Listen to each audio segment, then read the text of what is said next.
Let's move on. All right, it's probable cause. You're beating the horse way more than it needs to be beat. And you're objecting so much that you're losing any effectiveness with your objections. Let's move on. Go ahead, Ms. Wong.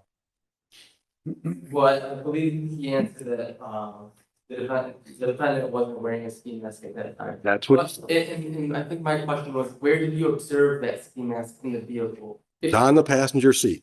I heard it. Let's move on. And where did you observe the crossbody bag? On the passenger seat. Let's move on. You're asking your own questions.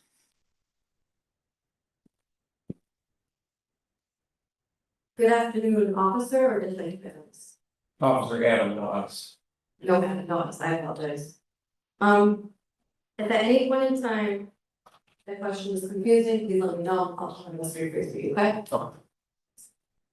I want to start with the fact that before you responded to the scene, everything you knew about the dispatch was based on what somebody else told you, correct? That's generally how radio affects. That's the answer to my question. Yes. So you were at the police station at the beginning when you received the call? I was at the end of my shift. So you were on patrol in that neighborhood already when you received the dispatch, correct? You yourself were driving in the neighborhood and you saw somebody that, or something that looked suspicious and you stopped the car before you stopped the person and spoke with them, right? Correct. So I want to talk about the point in time. So when you received the dispatch, was it just a dispatch of the allegation that somebody called in, or was there any description that was also released? The initial dispatch call was that a neighbor observed a man carrying items, person carrying items out of his neighbor's garage. He was still on the phone with dispatch, and dispatch advised that they observed him loading items into a vehicle and the vehicle to caller a description of a Honda Element, dark blue license. Okay. So you eventually made the scene, correct? We were en route to the scene when we observed the vehicle in question. And were you by yourself in the squad car, or were you? That's the part. With a partner? What was your partner's name? Corporal Matthew Bailey. And when you enter the neighborhood, you say that you see one of the only other car that's leaving, is it a cul-de-sac kind of neighborhood or? So it's a very long straight road with multiple cul-de-sacs on it. There's only one way in and one way out. Okay, and then at that point in time you saw a car, Coming towards. and that's when you were actually driving the other direction, the opposite direction, correct? And then you kind of did a little U-turn and turned on your lights. Correct. I quickly turned around, actually the lights. And once you turned on your lights, you didn't turn on the side yourself, right? I did not. But that person stopped their car, right? It is. They didn't continue driving or they heard right? And then once you approached the car, they your testimony that he had his license and was taking it out the right? And that person, when you made contact with them, they weren't wearing a mask, correct? Correct. You can see their face. He was wearing a sweater, I believe. It was like a Wearing, I believe it was more like a plaid shirt at that point. a plaid shirt.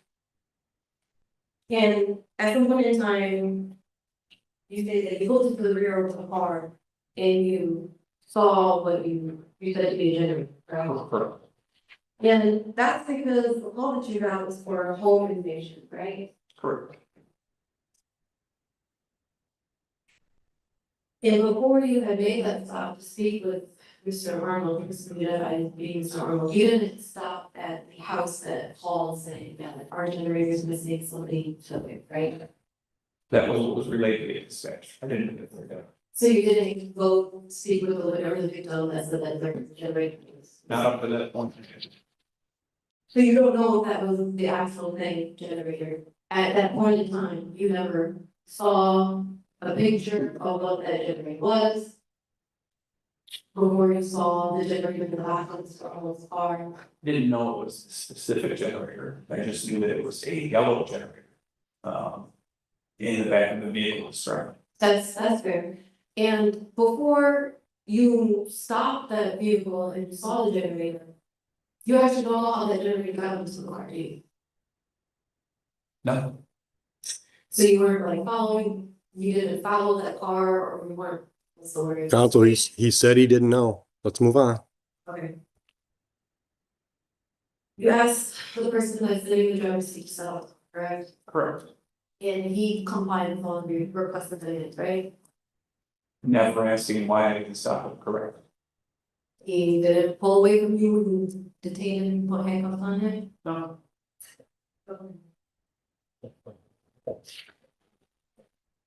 And before making that arrest, you did not get a chance to watch the every camera footage, did you? no, At what point in time did you actually watch the every camera? approximately a hour later, I made the location of alleged meeting. And the time that you stopped the car that Mr. Arnold was in, he's not, you don't see him walking around on the sidewalks of the house, trying to open car doors, do you? No, it's right. He's driving, you don't see him walking. Counsel, you're wasting time. You're wasting time. The record's been made. He's testified to all that. I didn't observe. He's testified. He was driving one way, the car was coming the other way. He did a traffic stop, and that's where he met Mr. Arnold. So obviously, he didn't see him walking down the street. He saw him driving a car. I understand this. Then move on. Move on. So it's your testimony that you searched the car, correct? I did. And you searched the bags or the item, I searched every storage of that car. and the thing, and like the containers, correct? Yes.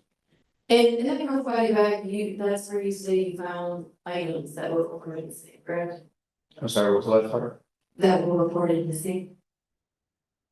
In the rear portion of the car, there was a large amount of tools.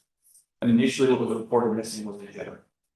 So you have no idea about headphones or change that had been. No. I'm gonna object, Judge, how's that relevant? What's the relevance? The charge that he's charged with is recording the headphone. And Well, it's relevant that they were in his possession, but it's not relevant whether or not he was looking for them when he stopped and went through the car. How's that relevant? same fact and circumstance that provided him the problem cause that was necessary to reflect Mr. Arnold is not even the charge that Mr. Arnold is brought up against for today, but he had an opportunity. It doesn't matter. It doesn't matter. Counsel, he could have been dispatched to a shooting in progress and stopped a car that matched the description and found contraband that had nothing to do with the shooting. That's not relevant. They can't only arrest people for the charge they're going to investigate. Move on. There's no identifying information related to Mr. Arnold that he found in that bag that he searched, correct? No. No further questions. Anything else? Not- Smart move. You can step down, officer. Thank you. Do the people have any other witnesses today? Judge, the only other witness would be, in regards to Officer Berry, who can essentially testify. As an offer of proof would be him testifying as to the photos that he took of the. If you want to make another stab to get them in, you better lay some more foundation. I understand.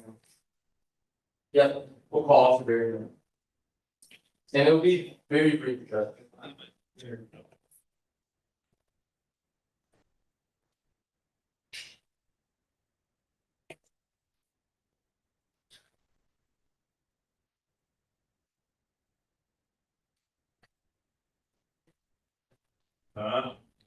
Officer, come on up.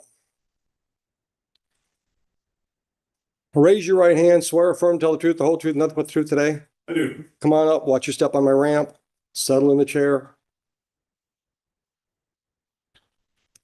Proceed, Mr. Muhammad. Officer Berry, can you just state your full name for the record? Yeah, Ryan Berry. Officer Berry, are you currently employed? Yes, I am. What's your employer? Van Buren Township Police, And what capacity are you employed there? police officer, day shift. Were you employed in that capacity as a police officer on October 19th, 2024? Yes, I will. Okay. And you worked that day by yourself or the partner? By myself. Okay, did your duties on that day at some point take you to the Belleville Police Department? Yes, it did. Okay, and while you were at that location, what did you do? I was investigating a larceny from auto complaint. And I understand that they had some property that was recovered from a vehicle where someone was taken into custody. So I wanted to review what property had been taken. Okay, And not turned over already to victims. okay, and was one of those locations that you were investigating 45270 Sunrise Yes, in Van Buren Township? correct. And do you recall what the items were that you took photos of? Yeah, there was well, there was a handful, there was a lot of change from Mr. Minor's vehicle. Rough estimate, anywhere from $20 to $50 in quarters, mixed change. He also had two phone chargers. They were DeWalt phone chargers. I don't think it was red. I'm sorry, black and yellow phone chargers. Were there additional items that you took photos of? For Mr. Midas' house. So, at the Belleville. Oh, yeah. I took some photos of a digital camouflage bag, and a pair of headphones.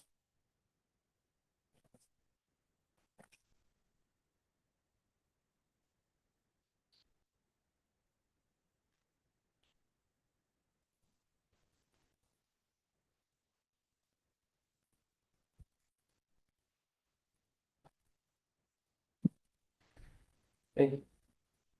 Wasn't reviewed lately.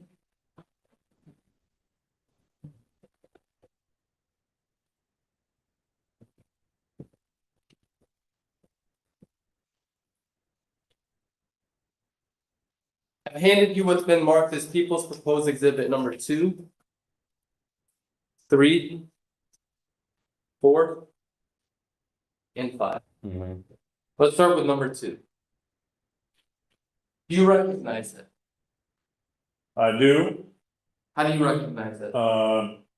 photograph this, You what? photographed it, Okay. yeah, And does that appear to be a fair and accurate depiction of the items that you took photo of? yes, Does it appear to be altered or manipulated in any way? no, Okay, Judge, the people would move into evidence, People's Proposed Exhibit number 2. Ms. Farage. That'll come in. And what is it exactly? it looks like a hat or a sea mask and a pair of gloves. Okay, Judge, I'd like to publish to the court. Sure. And how about, People's Proposed Exhibit number 3? Do you recognize it? It was a sweatshirt that I found on the property, Okay, and did you take that photo of what property? of the property that I photographed at Belleville City Police. Okay, and, is that a fair and accurate depiction? Yes, Does it appear to be altered or manipulated in any way? no, Okay. The people would move into evidence, People's Proposed Exhibit number 3. Ms. Farage. Objection. Thank you. That'll I'd come in. like to draw your attention to People's Proposed Exhibit number 4. Do you recognize it? I do. How do you recognize it? It was a single strap backpack that was also in the evidence area of Belleville City Police Department. Okay, and is that a photo that you took? Yes, Does it appear to be altered or manipulated in any way? no, Is it a fair and accurate representation of the bag that you took photo of? yes, Okay. Judge, people would move into evidence, People's Proposed Exhibit number 4. Ms. Farage. Objection. That'll come in. And the last one, sir, I'd like to draw your attention to People's Proposed Exhibit number 5. Do you recognize it? I do. And how do you recognize it? I took this photograph at Belleville City Police Department. And what is it? Pair of headphones, nail clipper, looks like a marijuana grinders. Okay, and does that photo appear to be a fair and accurate depiction of the photo you took? Yes, Okay, does it appear to be altered or manipulated in any way? no, Okay, Judge, the people would move into evidence, People's Proposed Exhibit number 5. Ms. Farage. Thank you. I'd request the public. You're welcome. So, the Counsel, cross.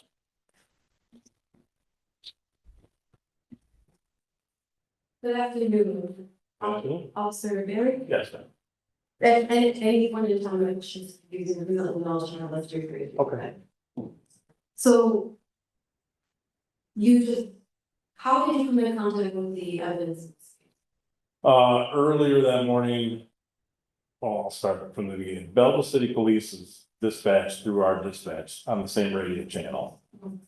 Earlier that morning while I was in roll call, I understand that they were sent on a home invasion within their jurisdiction. Where they had taken a male into custody and located a lot of stolen property. So when I started to get the call for the larceny from auto from Mr. Mina's house, I didn't exactly know at that point that this could be connected, but I started to work to see if I could find any suspect information or any cameras, and I did an area canvas. And were you able to locate any cameras? I got a camera from Mr. Peterson's home, some video clips that he provided me.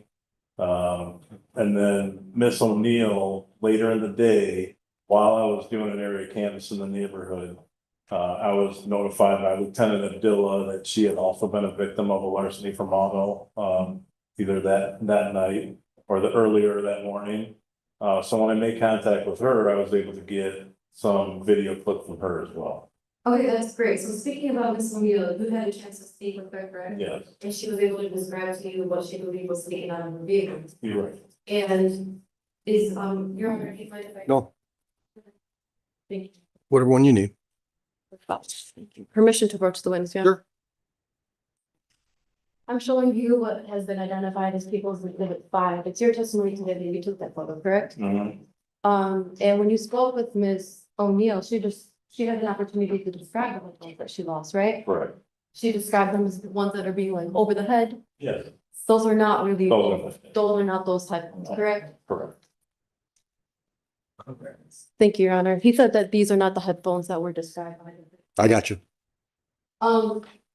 Now, have you, I know that, Belleville and Van Buren Township work together, correct? Correct. So were you involved with the arrest or detainment or search of Mr. Arnold's personal property? No, So at what point in time did you have possession of whatever was collected off of Mr. Arnold and to have an opportunity to photograph?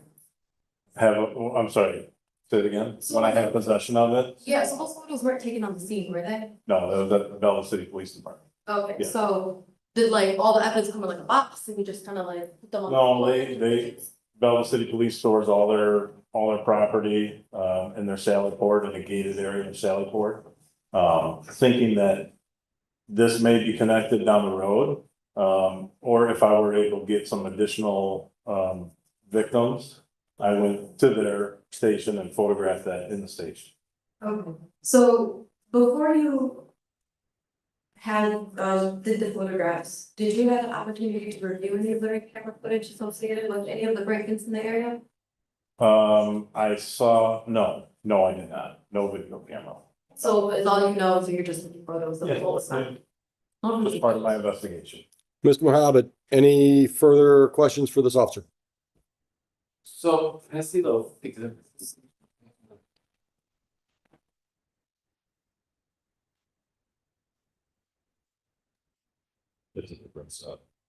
I'm sorry? There's no question that's been asked, so I have to. Yeah, ask a question. So people's proposed exhibit number 5, whose headphones are those? Couldn't tell you. Okay, did you learn whether or not, did you provide the victim with her headphones? I did. Okay, can you describe those headphones? Yeah, they're the, Hold on, just clarification. Describe the ones that you gave back to Miss O'Neill. yes. Thank you. Yes. They're a one-piece headphone. They're the ones that wrap around your neck and have that band that holds on. And then the headphones go in your ear, like for people who are working out, not the ear butt type headphones. Okay, did you take a photo of those headphones? Yes.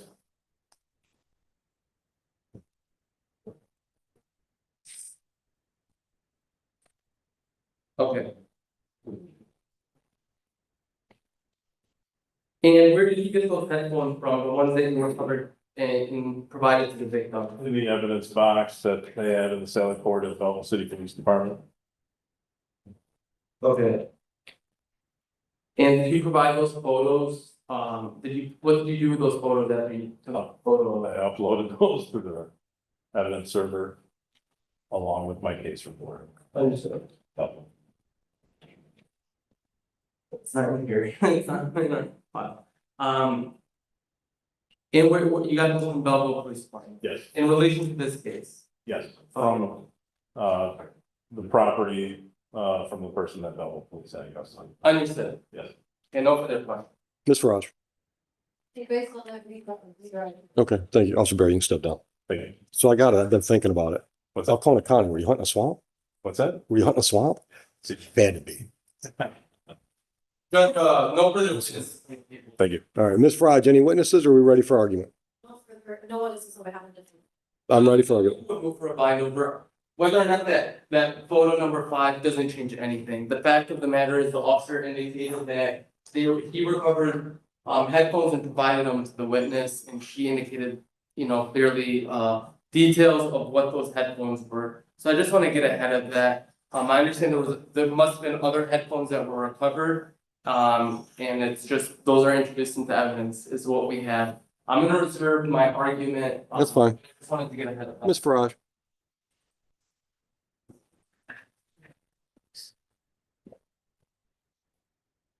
Your Honor, we ask that the court not bind over Mr. Arnold on the charges.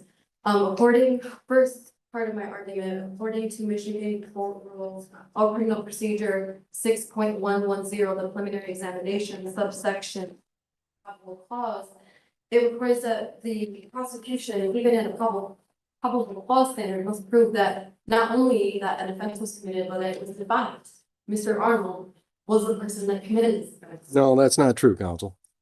Probably Not true. They don't have to prove that he was the person that committed it. That's trial.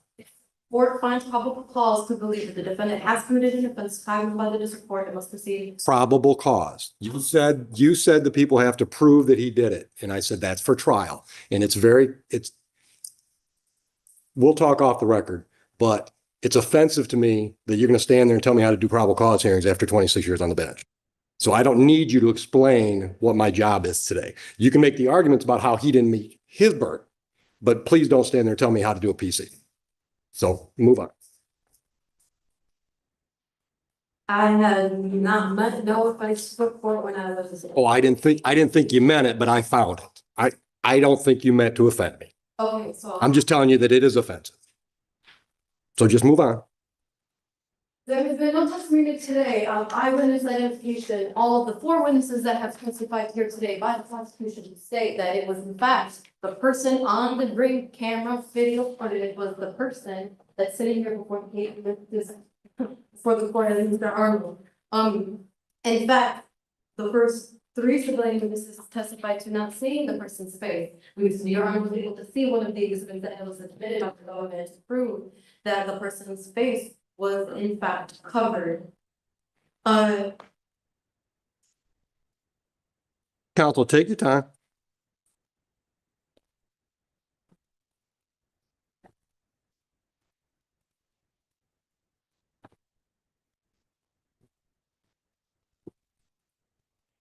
Moving on to the criminal jury instructions of breaking and entering. Again, Your Honor, this is a specific intent crime according to the criminal jury instructions. There has been no specific intent that has been shown or demonstrated by any of the prosecution's witnesses as well as their exhibit to show that it was Mr. Arnold's intent to take the things that were described by the people whose homes or cars were broken into. Again, nobody saw his face. Nobody came in contact with the person. At the time the officers made an arrest of Mr. Arnold, he was nowhere near one of the cars or the homes that were listed as the incident locations. Nobody testified to hearing his voice. There was none of the evidence that the officers testified to finding in the car that Mr. Arnold was driving can tell us exactly how those items had ended up in those cars. They weren't following Mr. Arnold. They weren't surveilling him. They just made a turn, stopped him. None of those things were found on Mr. Arnold's person. He was searched. There was no testimony today to suggest that Mr. Arnold was caught with ski mask on, with the jacket on, with the duffel bag across his chest as depicted by the video discovery that was introduced by the prosecution. And Your Honor, we ask the court not line over Mr. Holland due to the possibility of proving the identity of the person or the charged offense. Thank you, counsel. Mr. Muhammad. Judge, as this court is very well aware, all we have to show is a question of fact for the trier of fact. I believe the testimony does reflect that. We're not here arguing guilt, we're here just arguing whether or not there's a question of fact. And, you know, the defendant was pulled over and he had in his possession a mask which was referenced. Mr. Muhammad. I understand. I might have given you the impression that What I fell started as asleep a up here vehicle today, but I break-in didn't. investigation quickly turned So into I've a been tense listening. courtroom battle filled with I objections, understand. stolen Judge, property I'll evidence, just argue and that sharp there's a question exchanges of fact between the for defense trier of attorney fact, and and Judge I think Oakley. all the Police factors that were testified about listed finding already on the tools, record, a generator, in the totality of the headphones, circumstances coins, reflect and even a probable ski cause mask for inside a finding suspicious for, vehicle escort. connected to Thank multiple you. thefts. Thank you both. As the hearing I continued, agree. the It's a defense probable cause repeatedly interrupted with standard. I objections, believe frustrating it the has judge been met more by and the people. I more. will bind over. Eventually, AOI date is Judge going to be Oakley December snapped 4th, back, 9 a.m. warning the attorney Bond that the will be constant continued. objections were We'll get losing Mr. Arnold a effectiveness. paper notice But the to that biggest effect. moment came when the You know, judge oh, we delivered don't do a that cold anymore. I keep statement about forgetting. his 26 years on the bench, instantly changing the I atmosphere wish you luck inside the downtown, courtroom. Mr. Arnold.